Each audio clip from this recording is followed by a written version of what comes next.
Welcome to Suman TV. ఎలాంటి side effects లేకుండా మనకి ఎలాంటి ఇబ్బందులు లేకుండా హ్యాపీగా వెయిట్ లాస్ అవ్వచ్చు. ఏ విధంగా ఈ వీడియోలో తెలుసుకుందాం. సో మనలో చాలా మంది వెయిట్ లాస్ అవ్వాలి అనుకుంటారు, నానా ప్రయత్నాలు చేస్తుంటారు కదా. ఈ ప్రయత్నం చేయండి, డెఫినెట్ గా రిజల్ట్ మీరే చూస్తారు కొన్ని రోజుల్లో, కొన్ని నెలల్లో. మరి ఏంటి ఆ ఇన్ఫర్మేషన్ అంతా కూడా ఇవ్వడానికి ప్రస్తుతం మనతో పాటు ఉన్నారు హోమియోపతి డాక్టర్ చేతన్ రాజ్ గారు. వారితో మాట్లాడదాం. సార్ నమస్తే. సార్ నమస్తే మేడం. సార్ చాలా మంది భయపడుతున్నాం, వెయిట్ లాస్ అవ్వాలంటే ఫర్దర్ గా ఏమైనా సైడ్ ఎఫెక్ట్స్ ఉంటాయేమో, కొన్ని రోజులు చేసిన తర్వాత మళ్ళీ అగైన్ వెయిట్ పుట్టాన్ అవుతూ ఉంటాం, ఇలాంటి కాంప్లికేషన్స్ ఎక్కువగా అందరూ కూడా చూస్తూ ఉన్నారు. బట్ మీ ద్వారా విన్నది ఏంటంటే సార్, అసలు హ్యాపీగా చేసుకోవచ్చు, సులువుగా చేసుకోవచ్చు, ఏం సైడ్ ఎఫెక్ట్స్ ఉండవు, ఆ వెయిట్ లాస్ అనేది అలాగే ఉండిపోతుంది అని చెప్తుంది. ఏ విధంగా అది సాధ్యం అంటారు సార్? ఏ విధంగా సాధ్యం అంటే అనవసరమైన గోళ్ళు పెట్టుకోవద్దు. ఇప్పుడు నేను చెప్తా ఉదాహరణకి, బీటెక్ పాస్ అవ్వంగానే న్యూస్ పేపర్లో చూస్తాం ఒక పిల్లోనికి ₹1,00,00,000 జీతం జాబ్ వచ్చిందని. అప్పుడు ఎంతమంది బీటెక్ చేసిండ్రు. ఇప్పుడు ఒక రాయి తీసుకొని ఇట్లా వేస్తే బీటెక్ వన్కి తగులుతుంది, అవునా కదా? ఎంతమంది చేసిండ్రు, వాళ్ళందరికి వస్తాయా ₹1,00,00,000 ఉద్యోగాలు? రావు. అది మనం ఏం చేసుకుంటాం, అర్థం చేసుకుంటాం, అరే రాలేదు, మెల్లమెల్లగా ఒక్కొక్క అడుగు ఎక్కుంటా మనం పోతాం, అవునా కదా? అట్లనే ఇప్పుడు బరువు ఫుల్ ఉన్నోళ్ళు మీరు ఎవరినన్నా చూడండి, అరే వెయిట్ తగ్గాలి ఇట్లా చెప్తారు కదా, ఎవరో ఒకరు చెప్తారు కదా, వారంలో ఒకసారి ఒకరు చెప్తారు. మీకు ఏమని చెప్తారు? జనరల్ పబ్లిక్ కదా మీరు, అరే నెలలో ఎంత తగ్గాలి అంత తగ్గాలి అంటారు కదా. ఒక ఫిగర్ చెప్పండి, ఎంత తగ్గాలి అంటారు? వీక్ లో 3 kgs, అలా ఒక్కొక్కరు ఒక్కొక్క కన్వర్సేషన్ ఉంటుంది సార్. నెలకు 5 కిలో 10 కిలో కింద ఎవరు మాట్లాడారు, అవునా కాదా?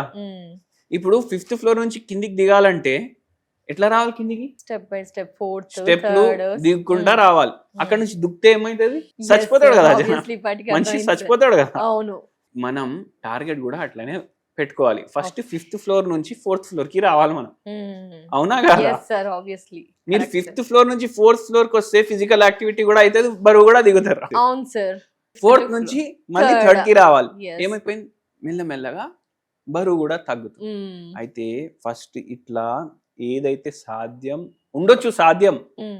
ఇప్పుడు కొందరు ఏం చేస్తారు, అరే యూట్యూబ్ లో ఎట్లా ఒకే రోజులో 10 kg తగ్గాలి అని టైప్ చేస్తే ఏమని వస్తుంది, మొత్తం రోజు నీళ్ళే తాగు, ఏం తినకు, నీళ్ళు తాగు తాగు తాగు, అవునా కాదా?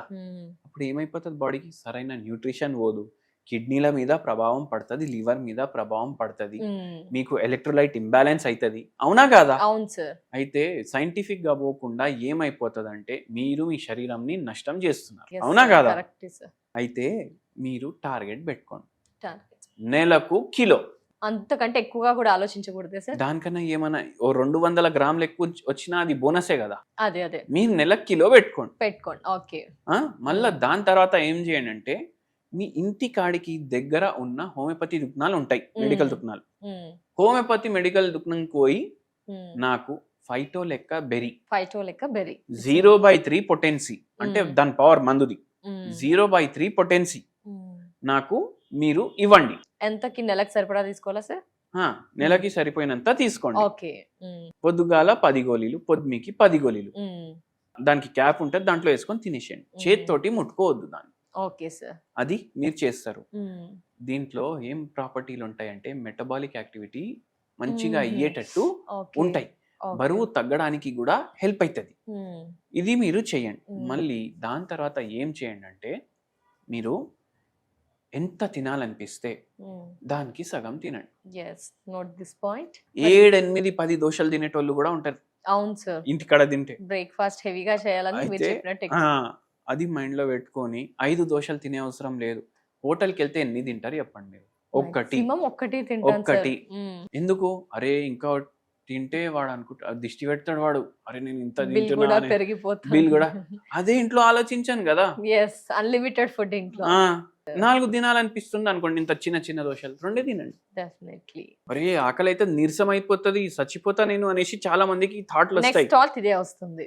ఎవరైనా ఇట్లా 4 దోశలు బదులు 2 దోశలు తిని చచ్చిపోయిండు ఎప్పుడైనా న్యూస్ పేపర్ లో చూసిండ్రా? మళ్ళా కాకపోతే ఆకలి వేసి కొంచెం ఎక్స్ట్రాగా స్నాక్స్ అవి ఏమైనా యాడ్ చేస్తూ ఉంటారేమో. మనం బరువు ఎందుకు పెరిగింది అంటే ఏం రోగం లేదనుకోండి, రోగాల వల్ల కూడా పెరుగుతుంది. అందుకే స్టార్ మార్క్ చెప్తున్నా నేను, మ్యూచువల్ ఫండ్ కొనేటప్పుడు ఎట్లా స్టార్ మార్క్ ఉంటుంది అట్లా. ఎందుకు పెరిగింది? రోగం లేదు, గీగం లేదు, ఏం లేదు. ఎందుకు పెరిగింది? ఎంత ఇన్పుట్ ఉంది అంత అవుట్పుట్ లేదు. మీ శరీరానికి ఫిజికల్ యాక్టివిటీ లేనప్పుడు ఆటోమేటికలీ స్టోర్ అవుతుంది కదా ఫుడ్. ఇది కామన్ లాజిక్ ఇది. అంటే మీరు ఎందుకు నీరసం వచ్చి పోతారు చెప్పండి? సగం తింటున్నారు, రోగం లేదు, ఏమీ లేదు, అవునా కాదా? అయితే ఎంత తినాలనిపిస్తే దానికి సగం, ఎంత తినాలనిపిస్తే దానికి సగం తింటున్నారంటే సగం క్యాలరీలు వైప్ అవుట్ చేసి, అవునా కాదా? అవును సార్. ఇప్పుడు నెలకు మీరు 2 కిలోలు కూడా తగ్గుతారు. ఫస్ట్ 1 month మీకు అంత తేడా అనిపించదు. సెకండ్ 1 month లో మీకు 1.5 kgs 2 kgs వరకు కూడా డిఫరెన్స్ ఉంటుంది. రోజు ఆ వేయింగ్ మిషన్ కొని గంటకు ఒకసారి వెయిట్ చెక్ చేయొద్దు. కొంచెం ఇట్లా వారమే చేస్తే అందరు అరే బక్కగా అయిపోతున్నావు, చిక్కిపోతున్నావు, ఏమన్నా రోగం వచ్చిందా అది ఇది అంటారు. అరే నేను బక్కగా అయిపోయినా, సాధించేసిన అనేసి ఫుల్ మళ్ళీ తినొద్దు. ఇది ఫాలో చేసుకుంటా నేను చెప్పిన మందు తీసుకుంటుంటే మంచిగా తగ్గుతారు. అలా స్టెప్ బై స్టెప్ వెళ్తే బాగుంటుంది అంటారు. మీరు ఇట్లా ఆలోచించండి, నెలకి 1 కిలో నా అని ఆలోచించకండి. 2 ఏండ్ల 24 కిలోలు మినిమం టు మినిమం, అవునా కాదా? అట్లా. Thank you so much sir. చాలా మంది ఏం తప్పు చేస్తున్నారు అది ఎగ్జాక్ట్ గా మనకి తెలియజేశారు సార్. ఏంటంటే అందరూ ఎట్ ఏ టైం తగ్గాలి అనుకుంటారు, బట్ అది స్ట్రాంగ్ అని తెలియజేశారు సార్. ఎందుకంటే ఇలా స్టెప్ బై స్టెప్ వెళ్తేనే రిజల్ట్ ఉంటుంది, సైడ్ ఎఫెక్ట్స్ ఉండవని తెలియజేస్తుంది. Thank you so much sir. నమస్తే.